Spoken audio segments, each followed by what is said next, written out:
Stockholm där lördagens Palestinademonstration ska gå av stapeln. De har också meddelat att det ska vara ett tal av den kontroversiella ryss-isrealiska journalisten Andrey X. Vi återkommer mer om det lite senare.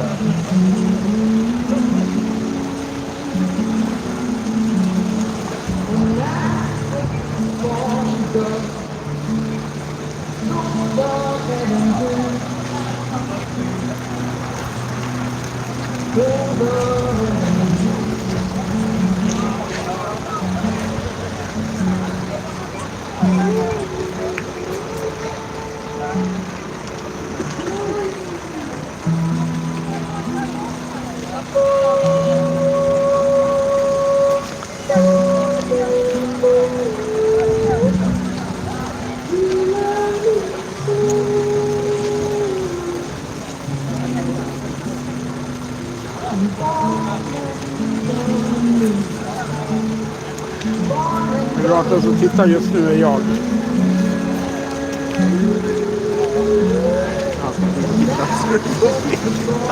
Du får gärna dela den.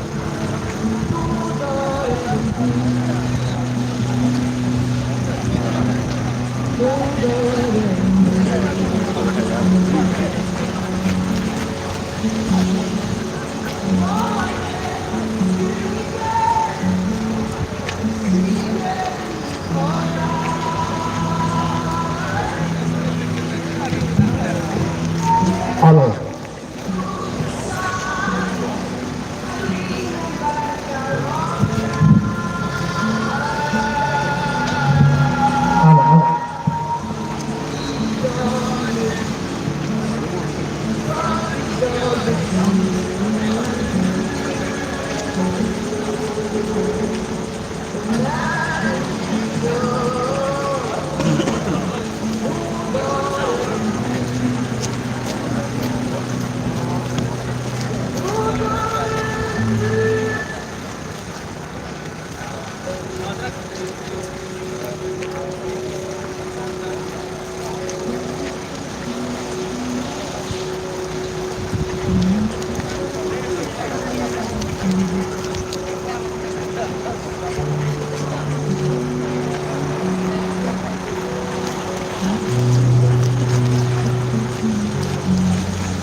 Ja, man får tydligen hejla här på Odenplan.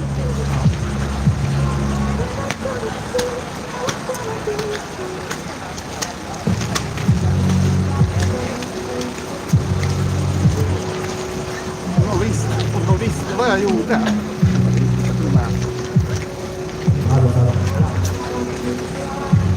Det är min titel. För Palestina. Ja.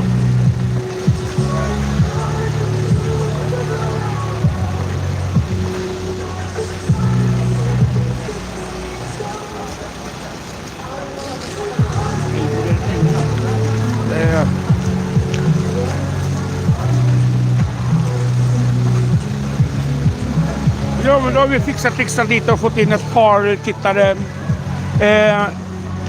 Det är alltså direkt från Odenplan i centrala Stockholm för den veckliga, eller vad man ska säga, veckomässiga Palestinademonstrationen. Det kommer att hållas ett tal av den kontroversiella, skulle vi kunna säga det, enligt vissa källor då, rysk-isrealisk journalist som är emot Israel och för vad heter det? En enstatslösning.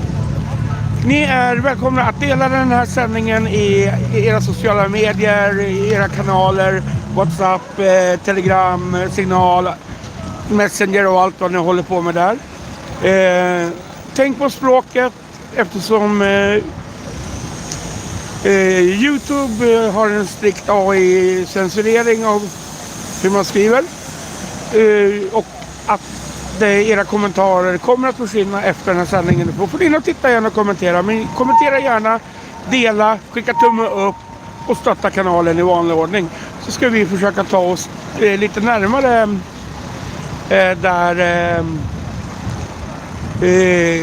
bilen så att säga. Så att vi får med talet. Hela vännerveckan börjar samlas. Då har vi höjt högtalarna. Det var några som skrev någonting om ljudet. Vad tycker ni? Hör ni bättre? Längst bak! Hör då! Då så. Men ändå, det finns plats. Vi kan komma närmare. Det är kallt och vi får bättre värme när vi är nära varandra. Vi är ändå en familj. Inga främmande här. Förutom de som står på vänster sida. Det är internationellt tecken. Jag vill börja och tacka er. De här duktiga killarna som Eller hej Hammarby kan snabbt det vara också. på lördag tog hand om bråkmakarna och lämnade dem till duktiga polisen som gjorde resten av jobbet. Och så ska det vara. Är det någon stakmakare, bara ropa på polisen och de tar hand om dem.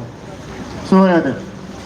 På vänster sida, vi har också 2 stycken killar som bara nonchalerar dem. Låt dem fotografera. De har gjort ett 2 år. Ingen aning vad de gör med deras skräp som de samlar. Kanske de skickar in till Netanyahu och får lite pengar på det. Ja. De dokumenterar vilka hjältar vi är. De dokumenterar att vi är här. Sommar, vinter, snö, sol. De dokumenterar det. Och en dag, de kommer bli tvungna, när deras kompisar ställs i Haag, att kanske hoppas vi kommer att använda deras material. De hetsar mot Palestinarörelsen. Och ingen har undvikit nyheterna sista dagarna, sista veckorna. SL, bussarna. Tänk att regeringen är jätteorolig att några svenska stockholmare som vi är stockholmare. Vi är från Stockholm och vi är stolta över Stockholm, över Stockholms rörelse. Vi är inte från Göteborg eller Malmö eller Haparanda. Vi är från Stockholm. Och vi skriker här i Stockholm. Och det kommer vi fortsätta göra. Tills vapenvilan, eller vad kallar ni? Ingen vapenvila. Tills folkmordet har stannat. Tills palestinierna fått leva precis som alla andra människor i jordklotet i fred och harmoni. Så är det. Ja, men det är kul att... Allt som de filmar, det går till historia. Det är bara för våran fördel, så bli inte arga på dem. De har inget annat. De jobbar för israeliska, bara för några slant. De brukar ringa till mig ibland också och fråga mig om jag vill jobba. Jag sa jag vill ha mycket pengar som jag kan donera till Gaza. De sa nej tack. Så det går att lura dem. Kan säga ja, vi jobbar för er. Ni får pengarna och sen ni gör tvärtom. Ni berättar sanningen. Inte som de bara hittar på och ljuga. Självklart, idag vi har en dag som vi har en gäst, en journalist, en kille med en moral. Han kommer från Västbanken. We talk about you, Andrey, but we talk Swedish first and we take it in English. It's okay? Okay. Andrey jobbar på Västbanken. Han filmar en bråkdel av vad bosättarna gör mot palestinier. Det som hjälper honom, det är hans israeliska medborgarskap som han fick på 3 månader.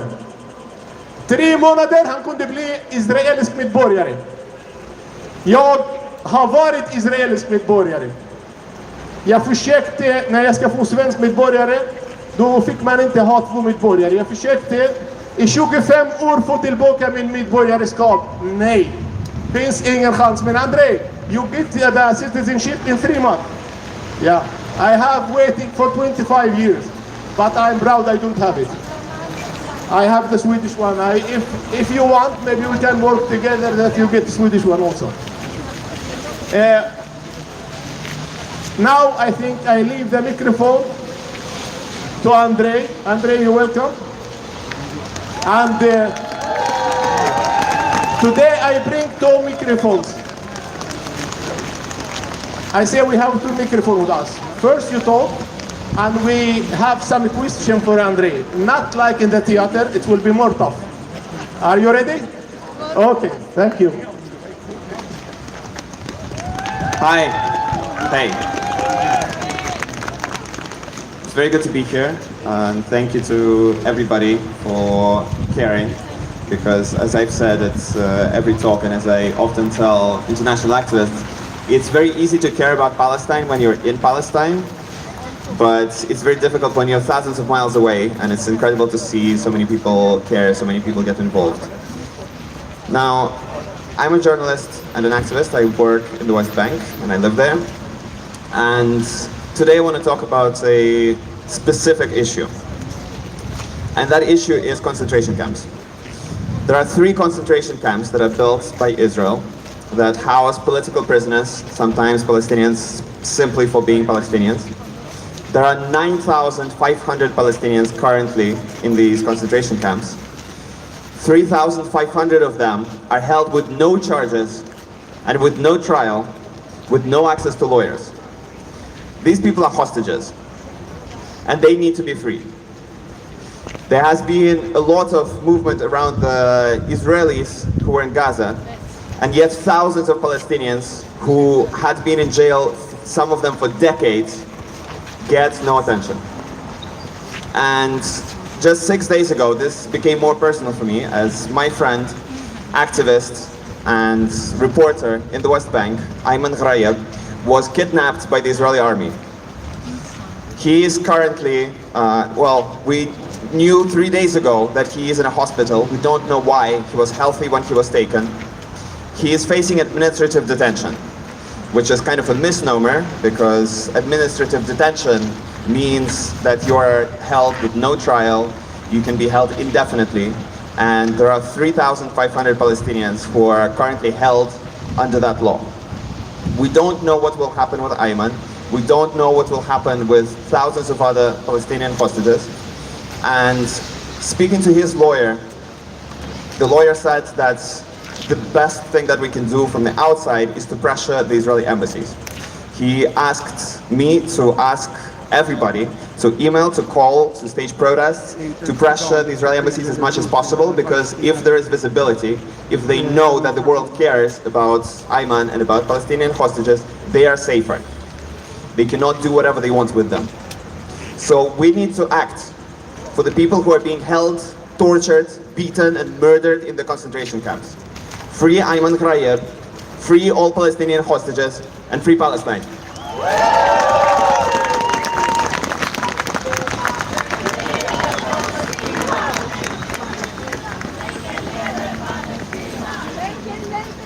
Andrey, we have some question. I don't know if somebody from the public. Where are you? I'm here, behind you.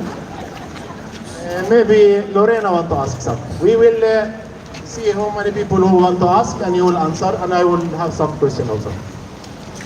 Hi, Andrey. I'm happy to see you again. I would like to know what your thoughts are about the UN resolution that was taken, presented by the United States, and what it could mean for the Palestinian people. Look, the legal side of things has a lot of big words and a lot of chatter around it. There is a lot of talk about the potential annexation of the West Bank, about these resolutions, those resolutions. On the ground, they generally, if they have an effect, it takes a very long time. About the annexation of the West Bank, it was annexed a long time ago. Yet every couple of months, we get a big headline that Israel is about to annex the West Bank. The same with everything else. I believe that for us, it is more important to focus on the actions that we can do and you know, the ceasefire that was signed, as bad as it is, the one that's at least slowed down the genocide in Gaza, it was done not because of political maneuvering, it was done because of activist work, because of people like you who have been pressuring all the Western governments to pressure Israel into at least signing the ceasefire. So I would urge everybody to focus on what we can do and on acting. Thank you, Andrey. One question from me. Are settlers' attacks spontaneous or coordinated with the army of Israel?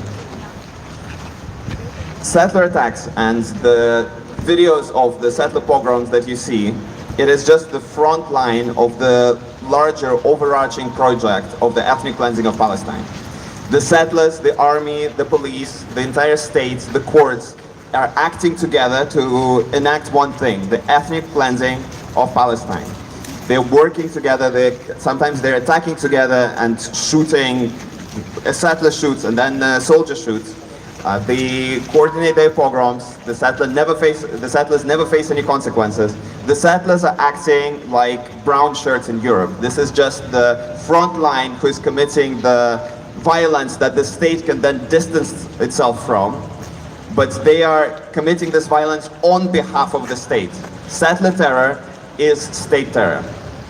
So you mean Israel send the settlers, or maybe the military work together with the settlers? Of course, the settlers are essentially a part of the Israeli state apparatus. They are funded by the state, they are sent by the state, they are performing ethnic cleansing on behalf of the state. You take this question from me because is settler violence part of a large strategy to push the Palestinians off their land?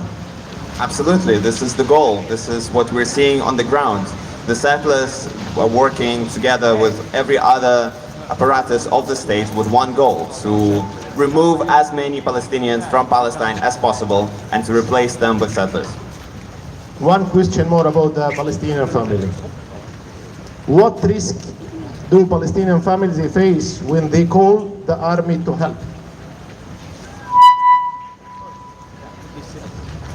There is nowhere that Palestinians can turn to, and there are many instances of when the army and the police, who are supposed to be in theory enforcing law, were called by Palestinians and they are arresting the Palestinians.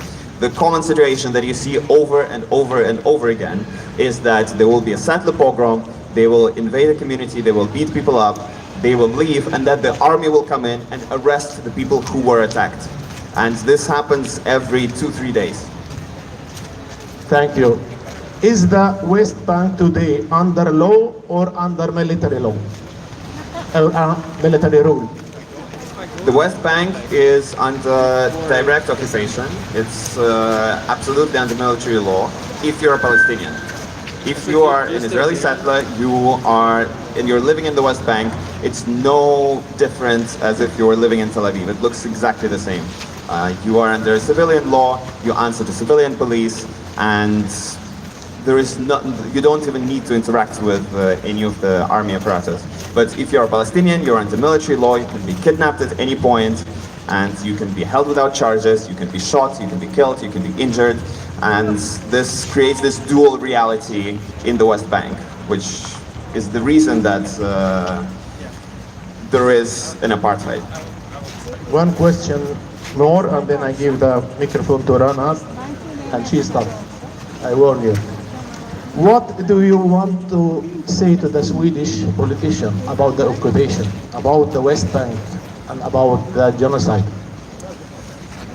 It is very easy not to be complicit in a genocide which is happening thousands of miles away. Yet the Swedish government still somehow managed to be complicit in it. And that is especially horrifying.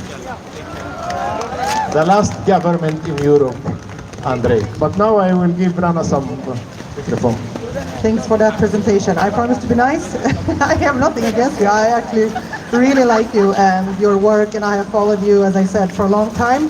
So I don't know if you get this question a lot, but as an activist, as a journalist, how are you feeling?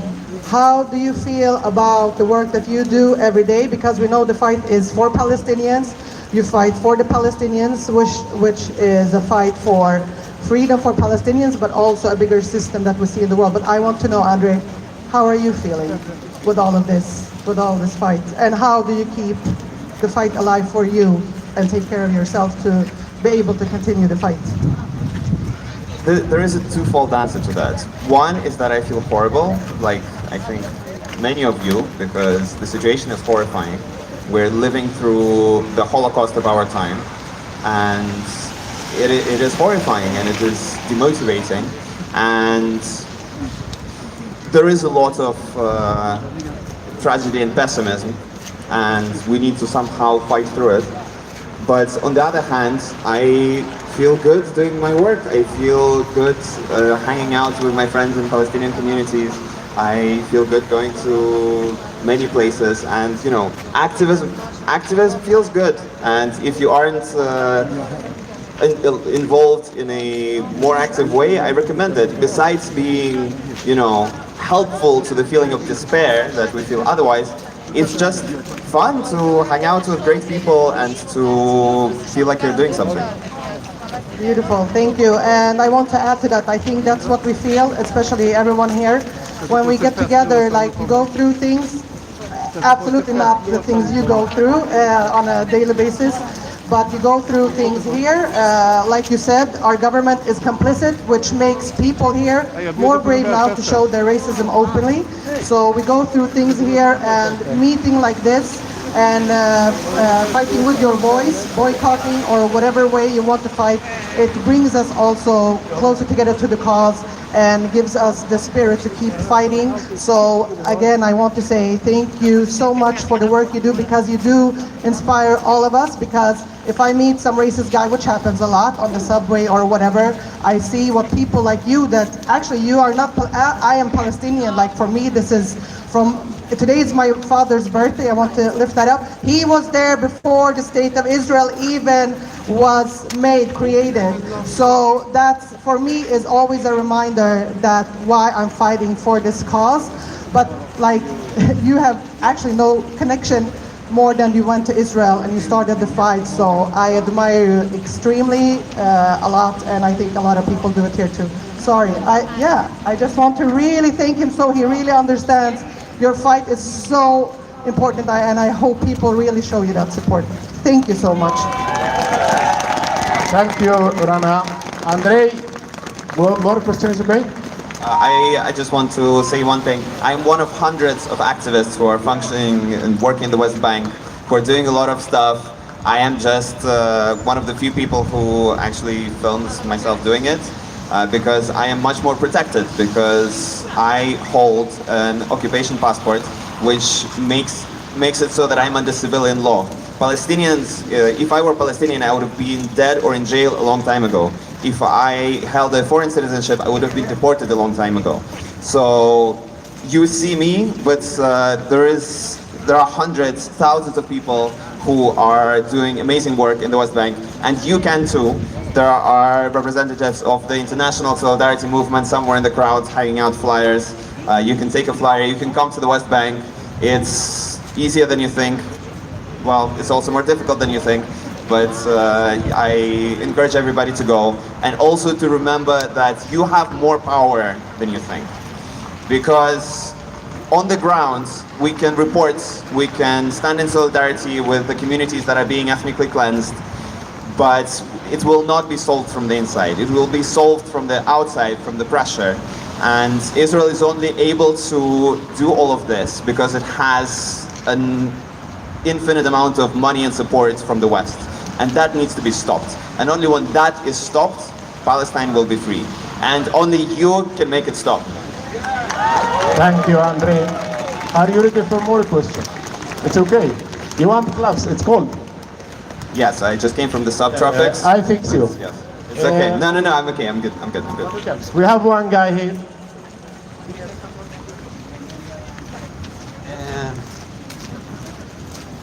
I want to ask you about your contacts with a Palestinian journalist. We know that in Gaza, just in Gaza, about 260 Palestinian journalists have been killed during these 2 years. And also in the West Bank, Palestinian journalists have been killed. Not so very much, but how is the contact between you and the others journalists in the West Bank with the Palestinians? This is a very good question. Palestinian journalists in the West Bank face an incredible amount of repression. As I said, my friends, activists, and reporter Ayman Ghraib, who has been covering the ethnic cleansing of the Jordan Valley, was kidnapped by the army 5 days ago for his work on charges of incitement, which is a completely abstract thing that they apply to everybody. And journalists keep being repressed, attacked, beaten, arrested, held without charges. And this is something that, as Ayman's lawyer told me, we can do something about. I'm wearing a red ribbon today, a symbol of support for Palestinian hostages and the demand for their release. And I encourage everybody to take up this issue. There is a lot of stuff happening. I know there's a million different aspects of the genocide, of the ethnic cleansing that is happening in Palestine. But the Israeli concentration camps is one of the most horrifying and one of the ones that demand the most attention. So I encourage everybody to join in the fight for the liberation of Palestinian hostages, to wear red ribbons, to act to help liberate them.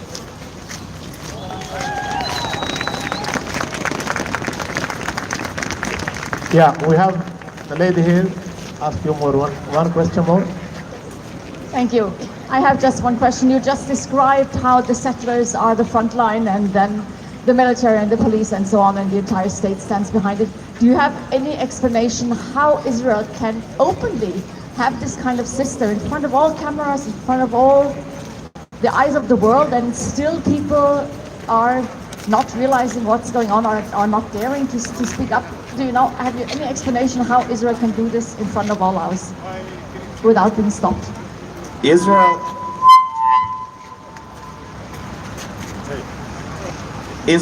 is part of the American imperial system, and that gives it the leeway to do pretty much anything. And it will only be able to, we will only be able to stop it when that connection is severed, when the support from the West that Israel receives is severed. It is the only way for liberation. And for as long as they have all the supports, they will have the support of the media, they will have the money, they will have anything that they need, and they will be able to commit genocide live on air, the most well-documented genocide of all time, live streamed to your smartphones, and nothing will change. So the change will come from here.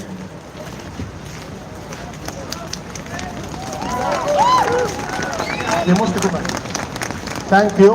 We have one guy here also, and one lady, and then, okay.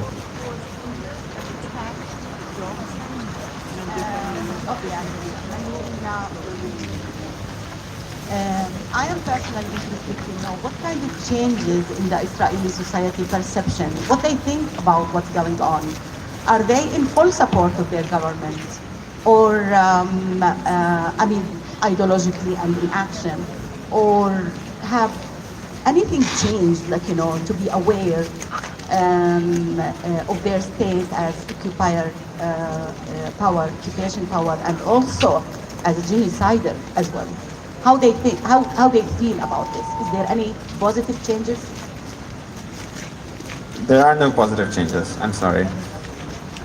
The Israeli society is incredibly genocidal, and if you were there, you would not be asking why. It makes sense, because it is taught to you from kindergarten to school to the army. After the army, you're placed into a media environment where all the stuff that you see on your phones, all the stuff coming out of Gaza, you don't see it.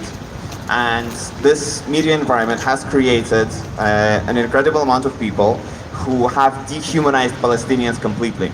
And a lot of people are in full support of the genocide. And the people who are not in support of the genocide, a lot of them still say no to genocide, but yes to apartheid. And there's a small minority that is fighting against that, but it's not gonna become the majority. It will not come from the inside, because when you are bred into the system, which places you as, which dehumanizes Palestinians, you will not be able to fight against it until the system itself is dismantled. Andrey, we have one question about hostages, about Palestinian hostages, about the Hussam Abu Safiya. He's kidnapped for 330 days now, and he's in state demand. Maybe you know about state demand more than we. Can you talk about it a little bit? Explain to us what's going on there. Sde Teiman, along with Megiddo and Ofer, is a concentration camp that was built for Palestinians. A concentration camp is a prison which hosts people for political or ethnic reasons, essentially. And there are thousands of Palestinians being held in Sde Teiman, in Ofer, and in Megiddo. Recently, a report came out that 94 Palestinians died, or rather have been killed, in these concentration camps in the past 2 years.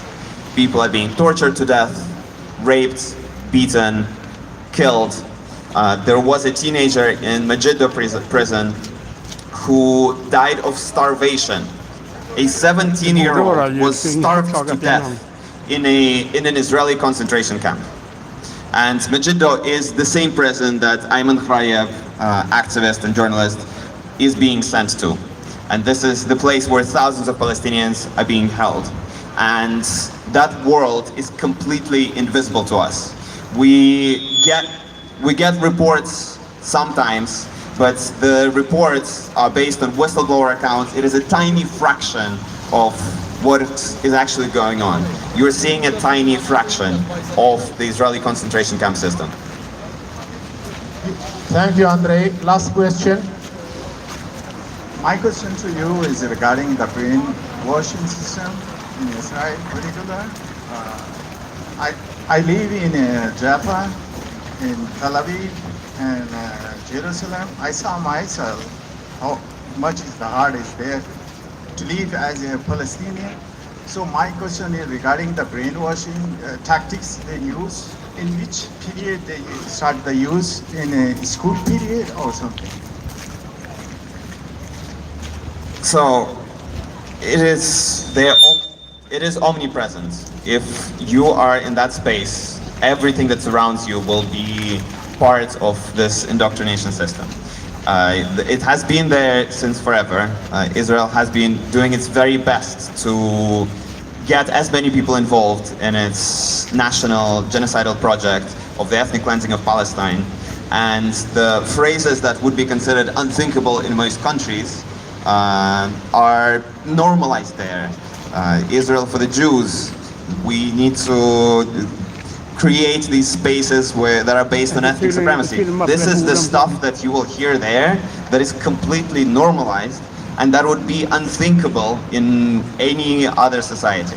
But there it's normal, and this is something that you feel immediately. Just 2 weeks after arriving there, I was going through a town, and the person who was with me turns to me and says, you know, this is a very good town to live in because the mayor doesn't let Arabs live here.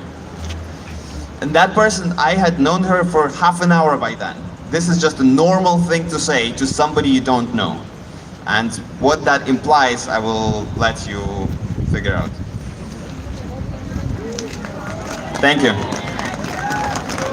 Andrey, you know, you are a big hero in our eyes and many million people's eyes. So I have in paint that my daughter painted for you, and little Palestinian flag, a big one, maybe it's not possible in Tel Aviv. This one you can hide. Thank you very much, and we appreciate it, but we will keep in contact. I hope you take this picture to the people in the West Bank and say the Swedish people, the most of the Swedish people are with the Palestinian people. But you know, in the media, they make it like the government is very so little. But the people, we need the people. You understand me? It's the people is important. Thank you very much.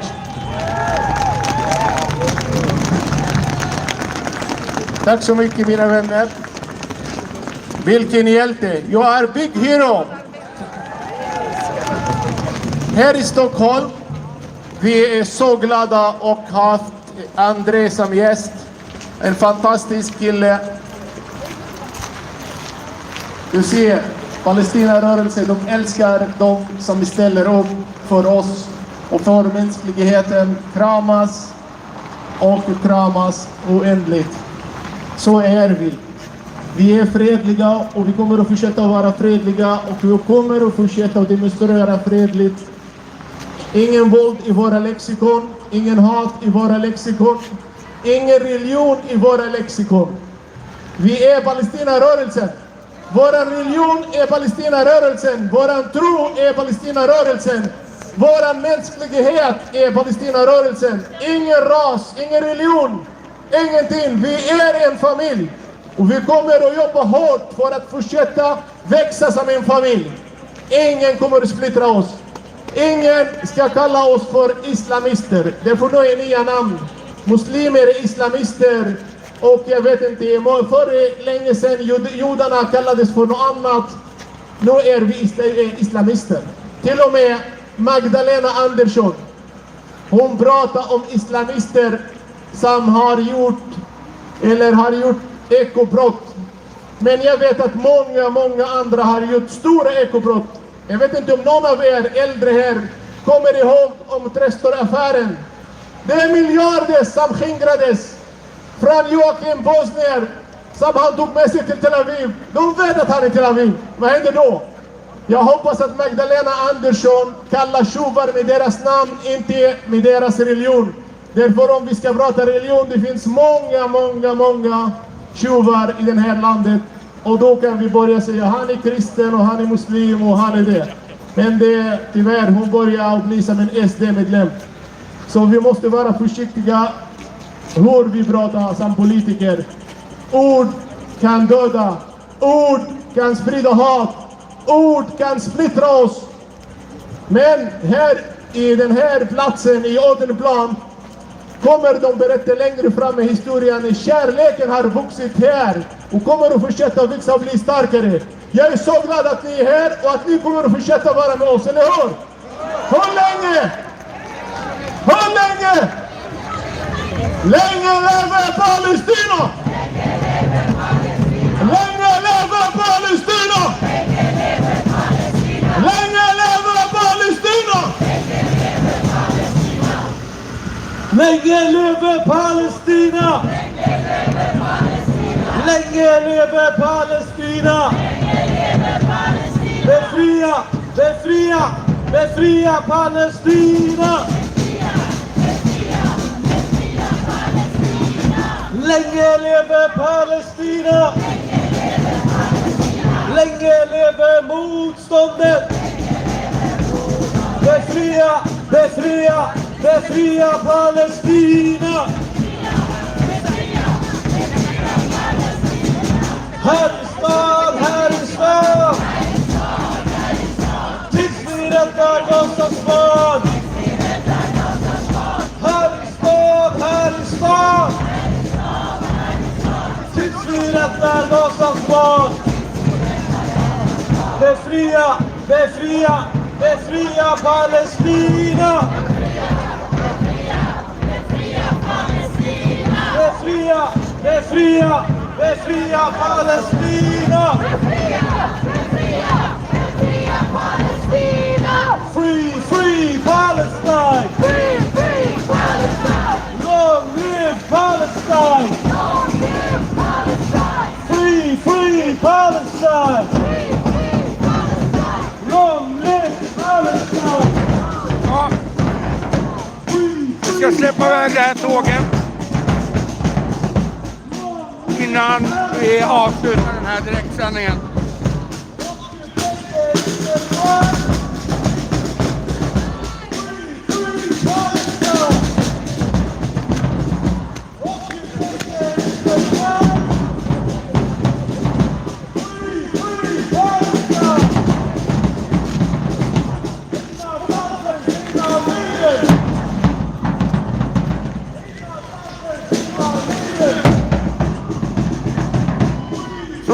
intressant igen. Det är alltid lika kul när man blir intressant för de som går här och bara flinar och räddar Gazas barn genom att filma journalister.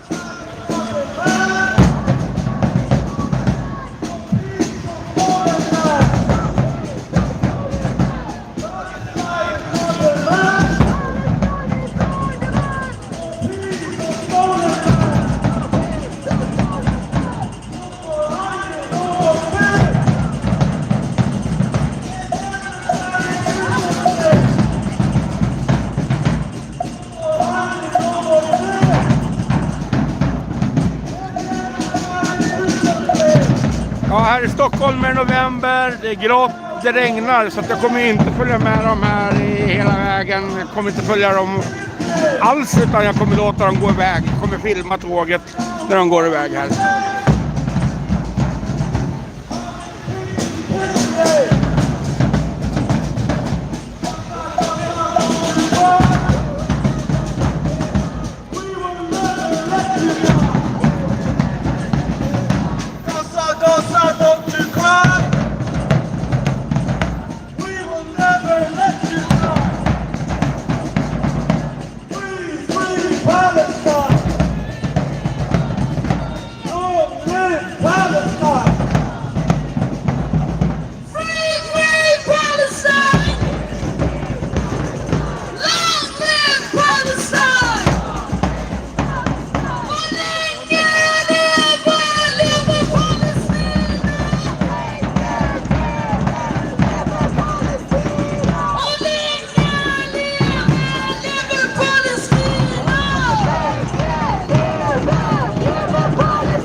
Ja, men då tar vi och släpper iväg de här på en höstruskig promenad i Stockholm.